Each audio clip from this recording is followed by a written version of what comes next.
Judith, we want to talk about a transition strategy. It just isn't functioning anymore. The comments were apparent and hard to ignore, hanging in the conference room like a foul odor. When we first moved into these offices 8 years ago, I sat at the head of the table that I had personally chosen. I clutched my coffee mug, the one bearing our initial logo, and my knuckles became white. After being washed hundreds of times, my design has faded. Judith Monroe is my name. I co-founded Brightwave Creative in Madison, Wisconsin, with 2 college buddies 15 years ago, and I am currently 58 years old. In a repurposed storage space above a coffee shop, we had begun with 3 workstations and a printer. With 36 staff and clientele throughout the Midwest, we now filled the whole 6th story of a downtown skyscraper. In other words, I had constructed it. Thomas departed to teach at the university 3 years after Frank retired 5 years ago. Bringing in younger partners like Olivia Harmon and Cameron Vance, I had stayed. I had taught them all they knew about strategic marketing, shared client contacts that I had developed over the course of 10 years, and served as their mentor. They were sitting across from me now, their faces displaying a mixture of badly concealed frustration and practiced pity. Olivia's freshly styled hair fell flawlessly as she cocked her head with practiced worry, while Cameron's pricey watch glinted as he fidgeted. Cameron went on to say, "The industry is changing rapidly," in a polished tone. "We need to present a more contemporary image." Contemporary. I said it again. On my tongue, the word tasted unpleasant. Exactly, Olivia said, seeming almost relieved that I had figured it out so fast. More up-to-date, younger, and more sensitive to the tastes of digital natives and new trends. Prior to any of them receiving their undergraduate degrees, I had spearheaded our company's foray into digital marketing. When Cameron was still sharing party photographs on Facebook, I had already acquired our largest customer, the Harrington account. Last year, we took home 3 industry awards for the legacy-forward advertising approach that I created. However, I had aged, which is the greatest sin in advertising. My eyelines had gotten deeper. I used to have chestnut brown hair, but now it was silver gray, trimmed tastefully but definitely gray. Every year of hard labor was evident in my hands, which had planned hundreds of campaigns, written thousands of pitches, and shaken the palms of innumerable clients. Cameron handed a document across the table and stated, "We're ready to offer you a buyout package. We think it's quite generous." Without altering my face, I opened it. Their offer was just around 1/3 of the true value of my stock holding. I could see the lake in the distance from the conference room windows, where we had held a business sailing day only the previous summer. When I said, "This is our best quarter ever," I recalled how everyone cheered. I was surprised to see a preview of their new branding mock-up on Olivia's iPad when I opened the folder. Without me, they had already begun to revamp the company's image. "I'll need time to review this," I said, rising from my chair with as much dignity as I could muster. "Of course," Olivia replied, not quite meeting my eyes. "Take the weekend." I nodded and walked out, feeling their relief at my back, relieved I hadn't made a scene, relieved I hadn't cried, relieved they were one step closer to erasing my existence from the company I had built. As I drove home that evening, memories flooded back of all I'd sacrificed for Brightwave. The vacations cut short, the weekends spent working, the dates I'd canceled, my marriage that had ended partly because Gregory couldn't understand my dedication to growing the business. "You're building something beautiful," he'd said during our last real conversation. "But you've stopped building us." He'd been right. I'd chosen the company, and now the company was choosing not to have me. My house felt particularly empty that night. I poured myself a glass of Cabernet and stepped out onto my back porch, staring at the garden I never had enough time to properly tend. The irony wasn't lost on me, all the hours I'd given to Brightwave, and now I'd have nothing but time. I didn't sleep. Instead, I found myself in my home office at 3 a.m., pulling out files, reviewing contracts, and examining the legal documents I'd signed over the years. By dawn, I'd made several important discoveries. First, I still personally owned the trademark to Authentic Legacy Forward Thinking, our most successful campaign slogan, which we'd begun using as our agency tagline. I'd registered it under my name 2 years ago when I'd first noticed Cameron and Olivia huddled together too often, speaking in whispers that stopped when I approached. Second, our 4 largest clients, Harrington Financial, Westfield Manufacturing, Crescent Healthcare, and Northern Outfitters, had clauses in their contracts that required notification if the agency underwent significant management changes. These were relationships I'd built personally over many years. The contracts even named me specifically as their account lead. Third, I'd never signed a non-compete agreement.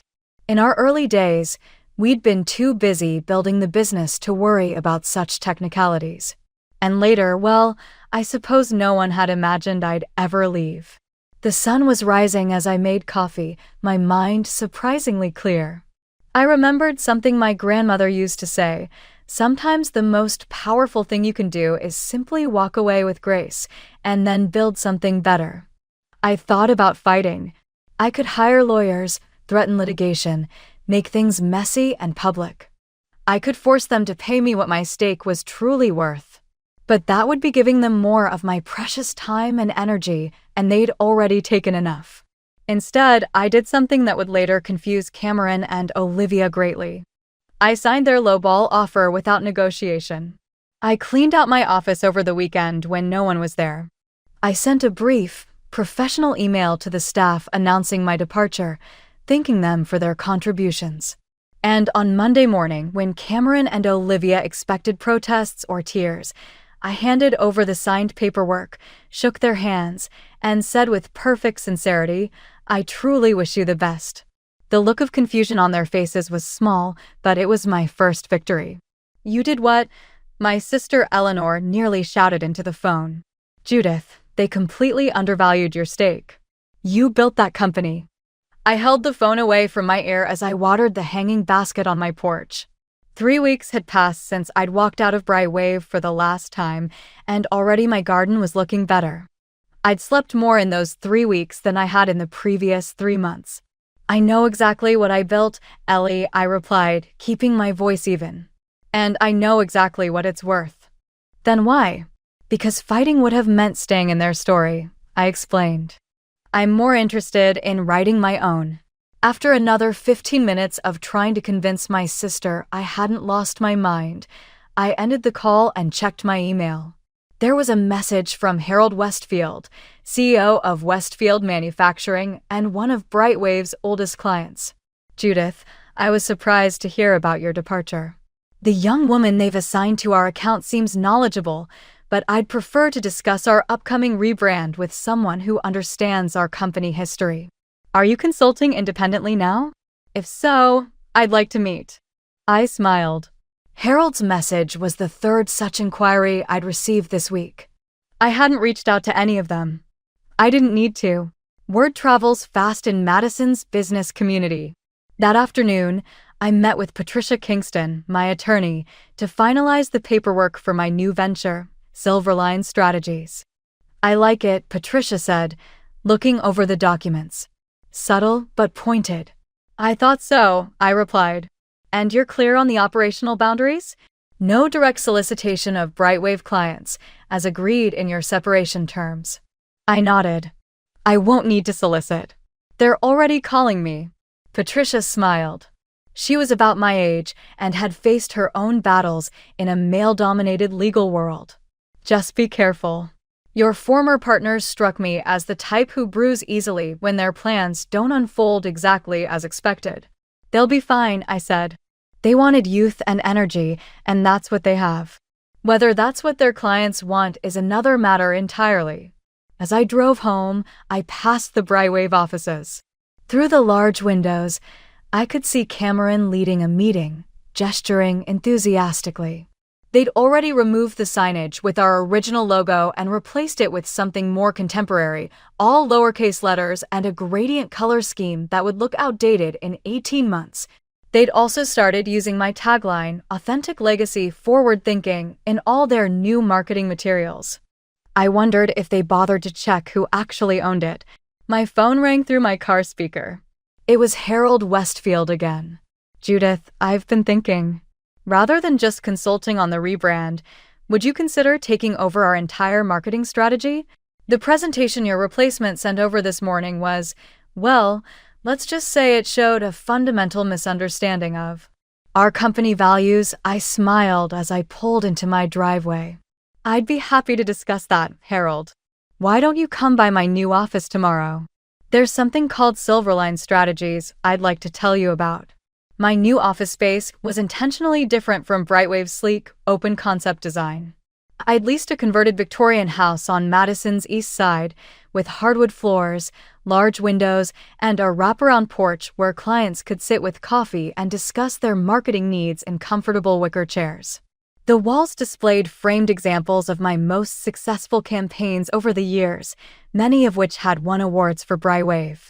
Within 6 weeks, I'd hired 4 staff members, 2 experienced designers who had previously freelanced for me, a brilliant content strategist who'd been overlooked for promotion at a larger agency, and an office manager who kept everything running smoothly. We were small but efficient, focusing exclusively on high-value clients who appreciated strategic thinking over flashy trends. I was reviewing our quarterly projections when my phone buzzed with a text from Jessica, a junior designer who still worked at Brightwave. We occasionally met for coffee, as I'd mentored her since she first joined the company as an intern. Did you know they're using your tagline for the Belmont Hotel's pitch? The one about authentic legacy. Olivia's presenting it as the centerpiece of the campaign tomorrow. I set my phone down, unsurprised but still disappointed. I'd been waiting to see how far they would go. Now I knew. Dorothy, I called to my office manager, would you ask Patricia to send that cease and desist letter we prepared? It's time. Right away, she replied with a knowing smile. That afternoon, I met with Harold Westfield and the Westfield Manufacturing Executive Team to present Silverline's comprehensive strategy for their product launch. When I finished, the room was silent for a moment before Harold spoke. This is exactly what we've been trying to articulate for months, he said. You've captured our company's heritage while positioning us for the future. That's what experience brings, I replied. Understanding that innovation doesn't mean abandoning what made you successful in the first place. As we were wrapping up, Harold looked somewhat uncomfortable.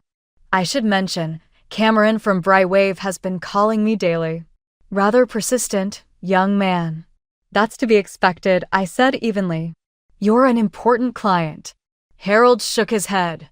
We've already notified them that we're terminating our contract. I just thought you should know, they're not taking it well.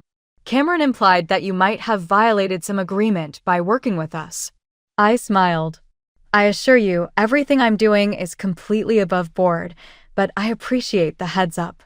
When I returned to the office, Dorothy met me at the door, her expression serious. Cameron Vance is here. He's quite agitated. I found Cameron pacing in our small conference room, his perfectly tailored suit looking somewhat wilted after what had clearly been a stressful day. When he saw me, his face flushed. This is how you repay us, he demanded without preamble. Sealing our clients? I haven't stolen anyone, Cameron, I replied calmly. Clients make their own decisions about which agencies best serve their needs. West Manufacturing was with Brightwave for 12 years. No, I corrected him. Westfield was with me for 12 years. There's a difference, which you're now discovering. He ran a hand through his hair, his composure cracking. And Harrington Financial is reviewing their options. And Crescent Healthcare hasn't returned our calls in 2 weeks. This isn't coincidence. Perhaps they're not responding to your new contemporary approach, I suggested. Cameron's eyes narrowed. We were trying to do the right thing, Judith. The industry is changing. Clients want fresh perspectives. Digital natives. Apparently not all clients, I interrupted. Some still value experience, strategic thinking, and long-standing relationships. I gestured to the chair across from me. Now, was there something specific you wanted to discuss? I have a rather full afternoon. He remained standing. We want you to stop using Brightwave in your credentials. Stop mentioning that you founded our company when you pitched to clients. I couldn't help but laugh. You want me to erase 15 years of my professional life because it's inconvenient for you? That's not how reality works, Cameron. We'll take legal action, if necessary, he threatened. I look forward to that discussion, I replied. Especially when your lawyer explains how you're using my trademark tagline without permission. The color drained from his face. What are you talking about? Check your inbox, I said. Your counsel should have received our cease and desist letter about 20 minutes ago. The following weeks brought developments that Cameron and Olivia likely never anticipated when they orchestrated my departure. First, Harrington Financial, which represented nearly 30% of Brightwave's annual revenue, officially terminated their contract and signed with Silverline. Their CEO, Victoria Harrington, made a point of calling me personally. That young woman they sent to our last meeting tried to explain to my board why we need to appeal to millennials, she said with a laugh. We're a wealth management firm specializing in retirement planning, Judith. Our primary clients are 55 to 70 years old with portfolios over $2 million. Next, Northern Outfitters followed, their marketing director explaining they needed an agency that understood their traditional customer base while helping them expand thoughtfully. Then Crescent Healthcare signed a 2-year exclusive contract with Silverline. By the end of the 3rd month, 7 of Brightwave's established clients had made the switch. I took no particular joy in these developments. These were relationships I'd built over years, clients whose businesses I understood intimately. I was simply continuing to serve them now under my own banner. What did bring me satisfaction, however, was building something authentic to my values. Silverline operated differently from most agencies. We limited our client roster to ensure personal attention. We hired based on talent and fit, not age or trendiness. Our team ranged from 24 to 67 years old, each bringing different perspectives and strengths. One Tuesday morning, Patricia called with news. Brightwave's attorneys responded to our cease and desist, she said. They're claiming the tagline was created as work for hire under company ownership. They can claim whatever they want, I replied. I have the trademark registration and documentation showing I created it before bringing it to the company. They're also threatening to countersue for client interference. I sighed. Are they really prepared to argue in open court that their clients left because I interfered, rather than because they pushed out the person those clients trusted? That wouldn't be a good look for an agency that's supposed to understand client relationships. Patricia chuckled. That's essentially what I told them in more legal language. I think they'll back down on that front, but they're digging in on the tagline. Apparently, they've already built their new branding around it. That was short-sighted of them, I noted. Keep me posted. Later that afternoon, I received an unexpected visitor. Olivia Harmon arrived without an appointment, looking considerably less polished than when I'd last seen her at Brightwave. The confidence she displayed when ousting me had been replaced by barely concealed anxiety. Do you have a moment? She asked, hovering in the doorway of my office. I gestured to the chair across from me. Of course, she sat, fidgeting with her watch. I wanted to speak with you directly, away from lawyers and Cameron. I'm listening. We're struggling, she admitted bluntly. The client departures hit our projections hard. The remaining clients are nervous, and we're not landing new accounts at the rate we anticipated.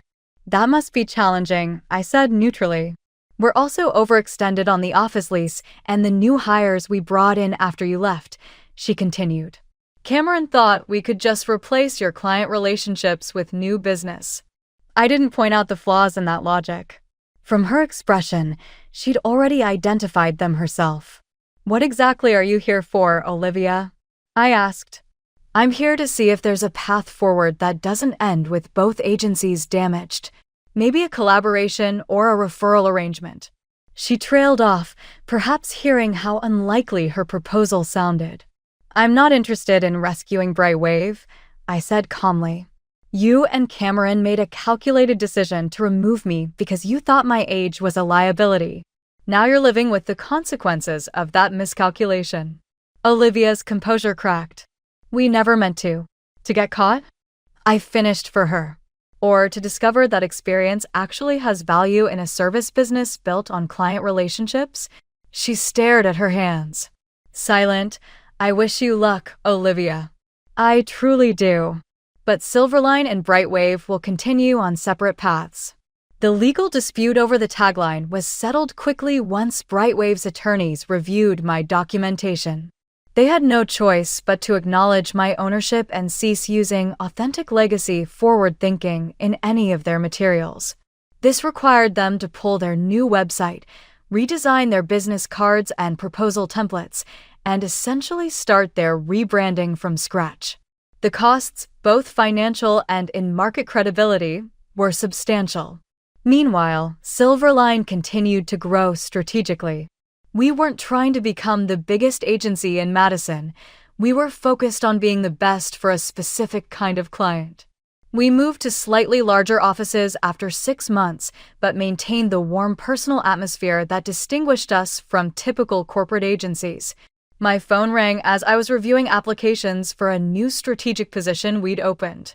It was Eleanor. Have you seen the Business Journal this morning? She asked without preamble. No, I've been interviewing candidates all day. Why? There's an article about Brightwave. Apparently, they've undergone a strategic restructuring. Cameron Vance is out as managing partner. I set down the application I'd been reading. That's unexpected. There's more, Eleanor continued. They've brought in someone from Chicago to right the ship. A Susan Blackwell. She's quoted saying they're refocusing on core strengths and rebuilding client trust. And in other words, trying to fix the mess Cameron and Olivia created. After we hung up, I found the article online. The strategic restructuring sounded like what it probably was: investors or bank lenders stepping in to salvage what remained of a suddenly struggling agency. The photos showed their once bustling office looking noticeably emptier, with several desks clearly unoccupied. I felt a complex mix of emotions. I hadn't wished for Brightwave's downfall. Many good people still worked there, people who had nothing to do with the decision to push me out. Jessica, my occasional coffee companion, was among them. On impulse, I called her. Jessica, it's Judith. I just read about the changes at Brightwave. Are you all right? There was a pause before she answered. It's been a difficult few weeks. Cameron cleared out his office last Friday. They've let go about a quarter of the staff. I'm sorry to hear that, I said and meant it. Were you affected? Not yet, she replied. But morale is terrible. Everyone's updating their resumes. I thought for a moment. Jessica, we're looking for a junior art director at Silverline. Someone with a fresh perspective and digital skills, but who also appreciates strategic thinking. Would you be interested in interviewing? Her surprise was evident. After everything that happened, you'd still consider hiring me? What happened with Cameron and Olivia wasn't your doing, I said. And I've always believed in your talent. 2 weeks later, Jessica joined Silverline, bringing with her the youthful perspective that complemented our experienced team perfectly. She was the bridge between generations that both agencies had needed all along. The irony wasn't lost on me. Cameron and Olivia had pushed me out in pursuit of youth, driving away the established clients who valued experience. Meanwhile, I'd built an agency that embraced both experience and fresh thinking, attracting both the clients they'd lost and the emerging talents they'd hoped to court. In a moment of reflection, I realized something important. My success wasn't about revenge. It was about authenticity. I hadn't needed to fight against Cameron and Olivia's vision of the future. I simply needed to create something better, something that recognized the value of every stage of professional life, including my own. Sometimes, the most powerful response to being undervalued is simply to build something that reflects your true worth. 1 year after my unceremonious exit from Brightwave, I received an invitation that brought everything full circle. The Madison Business Association wanted to honor me with their Lifetime Achievement Award at their annual gala. As I stood at the podium, looking out at the gathered business leaders of Madison, I saw many familiar faces. Harold Westfield and Victoria Harrington were seated at a front table. Jessica sat with our Silverline team, beaming proudly. Even Patricia had come, despite her general aversion to networking events. In the back corner, I spotted Olivia, now Brightwave's managing partner following the company's restructuring. Our eyes met briefly, and I gave her a small nod, which she returned after a moment's hesitation. When I was asked to leave the company I founded at age 58, I was told that the industry needed a more contemporary image.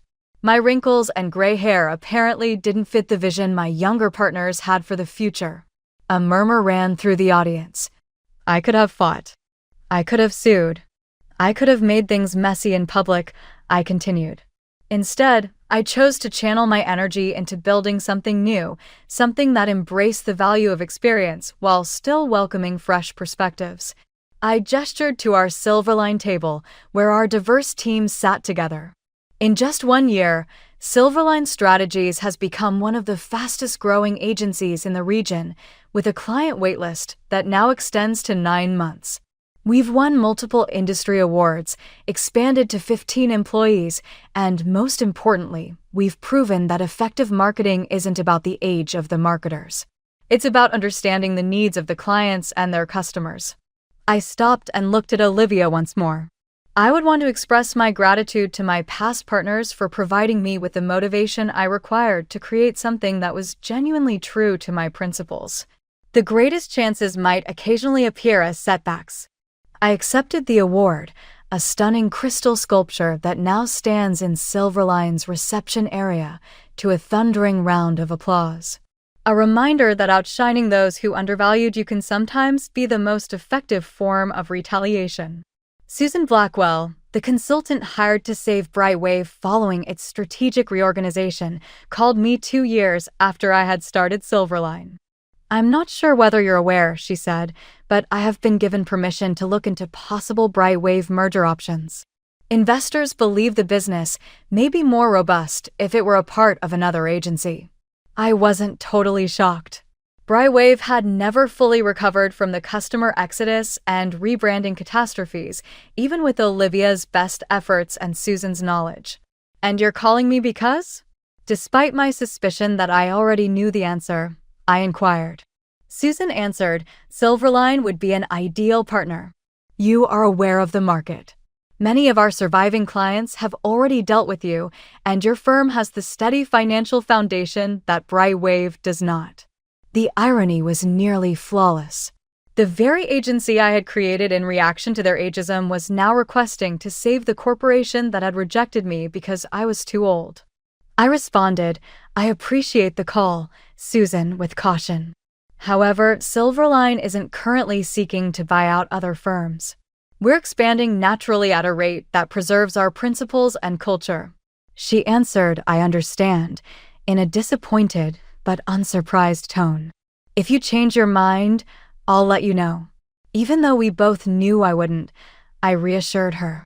Once the call was over, I sat in my office and gazed out into the garden behind our Victorian home office. 2 team members were brainstorming ideas for a client presentation on our patio as the late afternoon sunshine poured through the trees and created dappled shadows. I took no pleasure in Brightwave's hardships.